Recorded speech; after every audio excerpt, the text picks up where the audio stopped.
Now for global business updates, Rotus Oddiri joins us. Good morning, Rotus. Dr. Abati, good morning, and thanks for the advice to men everywhere. I too have cried in the presence of a woman, and it is therapeutic. Men everywhere need to take that advice. Bimbai, good morning. Which woman did you cry in her presence? Which of the women did you cry in her presence? I just take Dr. Abati's advice. Is it the one I know or the one I don't know? Rufai, on international TV, or leave me. Because I know a lot of these women in your life. Let's start with Rufai, I know the ones in your life too. Let's move on. Let's make progress. Let's move on.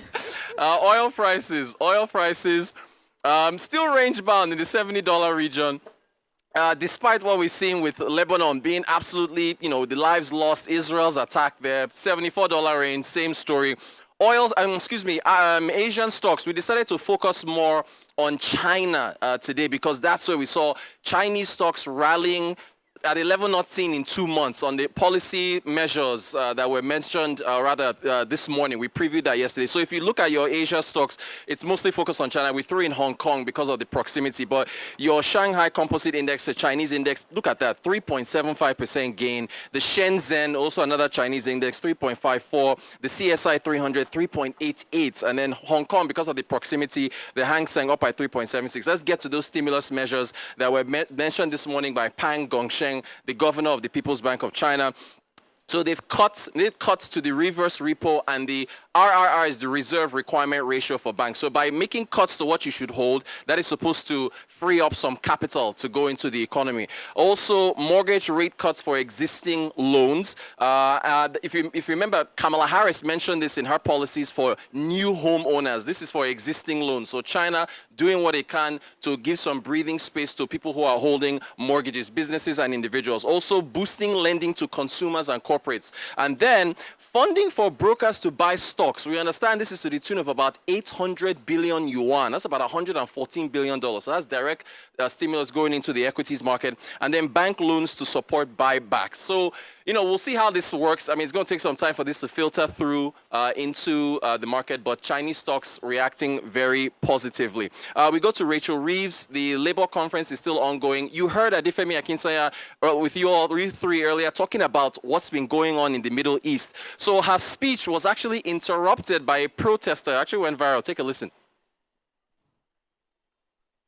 Trust is hard-earned, but it's easily squandered. Just ask the Conservatives. They paid the price for their incompetence, their dishonesty, and their rule-breaking. We are still selling arms to Israel. I thought we were voting for change, Rachel. Climate breakout is on our doorstep. We are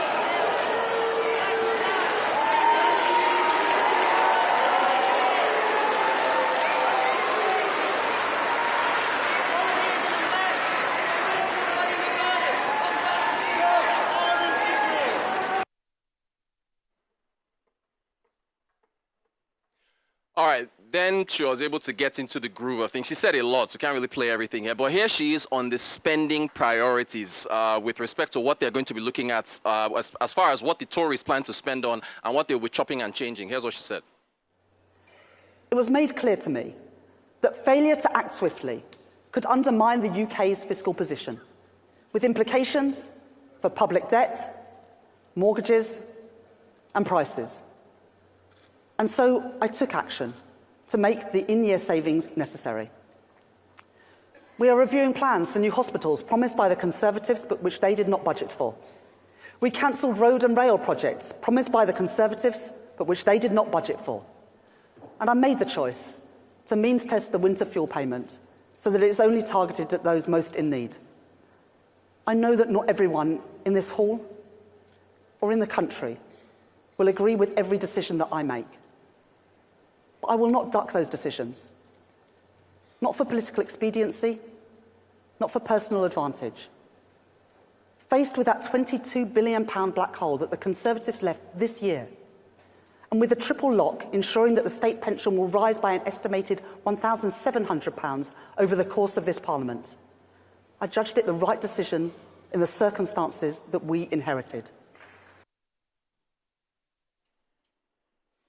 All right, so up next, Keir Starmer will be speaking today, Prime Minister of the UK, of course. We'll be looking forward to what he has to say. I guess we'll review what he says tomorrow. So we round off with Nigeria, monetary policy and the Dangote monetary policy decision. It is D-Day. Once again, I said we expect a hold. Maybe we're in for a surprise. Very much looking forward to what CBN Governor Olayemi Cardoso has to say about the Nigerian economy and what is to come. And then finally, Dangote, you did talk about him extensively. Just wanted to give viewers a chance to listen to him while he, of course, is in New York for the United Nations General Assembly. Here he is on our favorite topic, fuel subsidies. The government, subsidy is a very sensitive issue. If, I believe the problem is not only the subsidy, it is problem that, once you are subsidizing something, then people will be blotting the numbers and government will end up paying what they are not supposed to be paying. But this, our refinery, will bring quite a lot of issues out there. It will show the real consumption of Nigeria because, nobody can tell you. Some people say 60 million liters of gasoline per day. Some say, no, it's less. But right now, if you look at it, by us producing, everything can be counted. Right. So everything can be accounted for. And most of the trucks or ships that will come and load from us, we are going to actually, put a tracker on them to be sure they are going to take the oil within Nigeria. And that, I think, can help the government to save quite a lot of money. So do you think it's the right time to get rid of the subsidies? I think it is, because all countries have actually gotten rid of subsidies. Let me give you an example. Saudi Arabia used to give what Saudis, the citizens, believe that, look, oil is our own God-given gift. So the government shouldn't charge us for it. So government were selling it at a very low price. But today, as we speak, gasoline is about 40% cheaper in Nigeria than in Saudi Arabia, which I think it doesn't make sense. That is one. Number two, our price of gasoline is about 60% of the price of our neighboring countries. And we have very porous borders. So it is not sustainable. The amount of subsidies that were paid, government cannot afford those subsidies.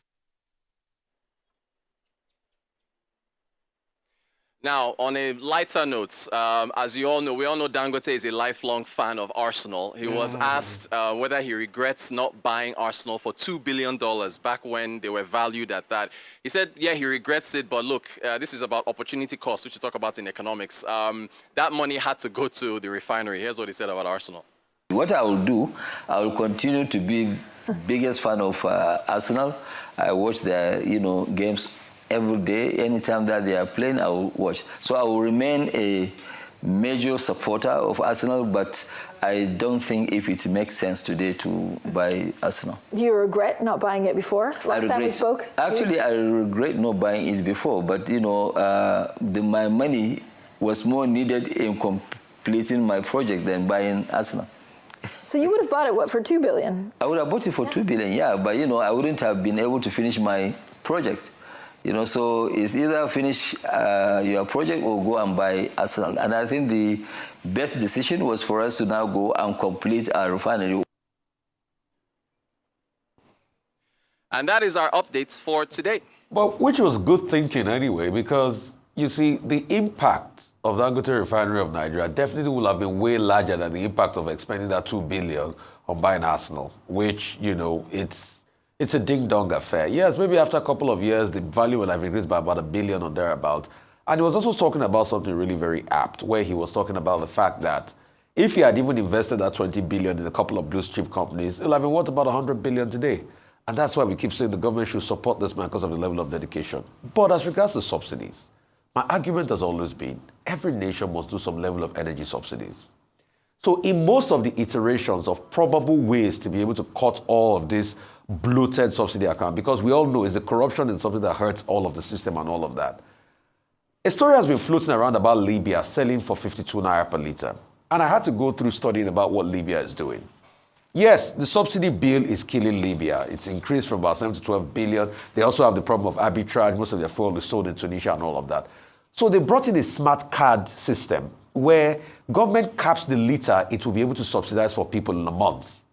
If you buy beyond that liter, then you have to pay the normal price yourself. Is this something we can consider? I don't know. Because it works in Libya doesn't mean it's probably going to work here. But it's just part of the ideas. But we must look for ways to be able to eliminate this corruption. You can bring that same card to Nigeria and people at, I don't want to mention the area now, will reconfigure the chip to be able to do all sorts of otumokbo and all of that. I don't know. But we must be able to look for ways to be able to get these subsidies to the closest people. Because the problem is the arbitrage where people take this thing away. And he talked about trackers, which is very important. Do all the NNPC tankers have trackers in the first place? And NNPC made a big mistake, I keep repeating. Because if they had just completed their payment for 20%, it would have been better that the money, over 1 billion they spent in the Port Harcourt refinery, that after mechanical completion in December, has not started producing today. And the over 4 trillion they're spending in other refineries. So they would have taken a better position in Dangote refinery and probably liquidate other refineries that they're expending about 4 trillion that's not working. Because when you look at the 4 trillion they're spending on the refineries, the 4 refineries that's not working, it's close to half of the price of subsidy. So the shenanigan and inefficiency of the NNPC is also a big problem. I yield the floor. Right. I'm going to head to the UK for a review of Rachel Reeves' speech yesterday. Now, I believe the climate resistance campaign group, have taken responsibility for that protester. And what they're saying is that what they're getting from Labour is not what they bargained for. They're saying that the Labour Party promised them change, and they're not getting it. They're getting the same pandering to fossil fuels. They're getting to the fossil fuel industry, They're getting same arms licenses that are fueling, in their words, a genocide in Gaza, and of course, austerity. And they're saying they want none of it.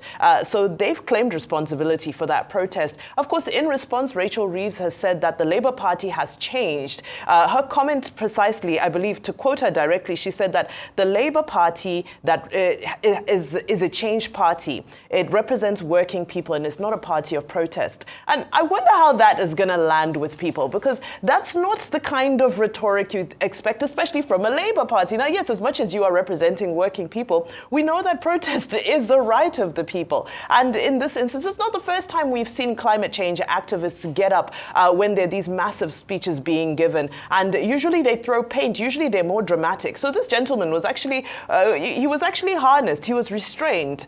In his outbursts that he did. However, of course, we're counting down until the end of October, where we are going to see the budget speech. And there's just so many moving pieces right now. And the question is, how much longer is this Labour Party going to be able to get empathy or sympathy from the British people, from blaming the Tories for the mistakes that they say they made in government? Another step in the right direction was the COVID Corruption Commissioner, which I thought was a good one, because, of course, the allegation there is that the Conservatives spent billions of pounds that went into the pockets of their very own people and were never really spent on the COVID relief. And I thought that, at the risk of, we like to introduce these things, but our implementation is never great. But I thought that this COVID Corruption Commissioner is something that I think is important to be replicated in various places, because there was a windfall of cash that was released to a number of organizations, and, here in Nigeria ended up in warehouses and, at parties, politicians' birthday parties. So looking forward to the mood continuing for the Labour Party conference taking place in Liverpool. Okay, this was Keir Starmer's first Labour conference after he became Prime Minister. As I said yesterday, this was supposed to be a victory parade for him, but it has not turned out that way. Now, Rachel Reeves speaking yesterday, it was a bit of a humiliating outing. The unions are forcing the issue on the issue of, winter fuel payments. And today, or tomorrow rather, Wednesday, there's going to be a vote on that issue. While Rachel Reeves was talking, the labor unions were protesting, even retired union leaders. Also, the Royal College of Nursing is asking for pay rise. But Rachel Reeves was consistent in saying that growth is a challenge, investment is a solution. That's a big statement takeaway from her presentation. And she said, the Conservatives ruined the economy, left a big black hole, 22 billion pounds in public spending, and that they need to fix it. Today, Keir Starmer is going to continue along that same line. And what are they planning to do? Kestama is going to talk to us about benefit fraudsters who have been benefiting from the state, and he's going to introduce, benefit inspectors who will function like the H&M Customs and Service. And people who have stolen from the system can be sanctioned. 2, more people are going to be put to work. And what Rachel Reeves and Kestama have been telling us is that this money that will be saved will be used not just to plug the black hole, but also to increase public spending. In the other story, there was a lot of talk about freebies that Kestama and his wife have been collecting. Well, Lord Ali showed up yesterday in Liverpool, and he was asked a question, I heard this freebies thing. He said, no, please, that's not a fair question to ask me. But, the confidence with which he showed up. We have his front page photograph in at least 2 newspapers today. Now, to talk about the MPC report that we are expecting today. Now, you said yesterday that the Monetary Policy Committee of Nigeria is likely to hold rates. But some people think that after, 2 consecutive reductions in inflation rate from 34-something% in June down to 30-something% in August, that the CBN, the Monetary Policy Committee of Nigeria, is likely to lower rates. But we don't know what will happen because even as it is, the borrowing rate in Nigeria is so high at 24.75%, and people are saying, who will borrow money at that rate? By the time banks add to it. But there are 2 different positions, whether they will hold or they will, lower rates. But we'll see, by the time you present GBR. Boeing has made another offer of now 30% to the striking workers after 11 days of strike. But the workers' union are saying no, that Boeing took a unilateral decision and that Boeing is wrong to have given them, a September 27 deadline. Elon Musk is now negotiating with Brazil to get back his 21 million subscribers after more than, 4 weeks of suspension by the Brazilian Supreme Court. Thank you very much, Rotus.